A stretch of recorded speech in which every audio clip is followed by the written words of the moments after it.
The fourth day of the World Economic Forum concluded today. High on the agenda, besides climate change and the pandemics, was, of course, the geopolitical situation around the globe, and that includes the situation in Gaza and in Ukraine. Today, United States Vice President Kamala Harris's husband, Doug Emhoff, encouraged world leaders to raise their voices in what he called a global anti-Semitism crisis, which he said has worsened since the start of the Gaza conflict. His co-panelist, Israeli First Lady Michelle Herzog, said the 7th of October Hamas attacks on Israel had led to a sharp rise in anti-Semitism. Anti-Semitism, as we know, was always there. And maybe it was not such bon ton to show your anti-Semitism, but October 7th, the massacre, the attack of Hamas on Israel on October 7th, I think unleashed everything.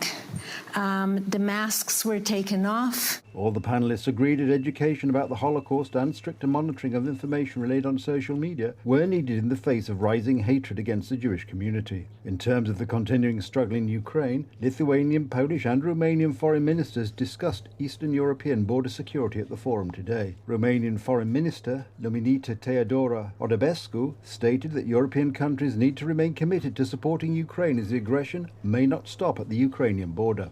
Lithuanian Foreign Minister Gabrielas Landsbergis emphasized the necessity for European cooperation on sanctions enforcement. Polish Foreign Minister Radosław Sikorski highlighted that Eastern European countries are not, as many say, too alarmist about possible Russian threats. Because Westerners always suspecting us in Eastern Europe of being too sensitive to Russian threats.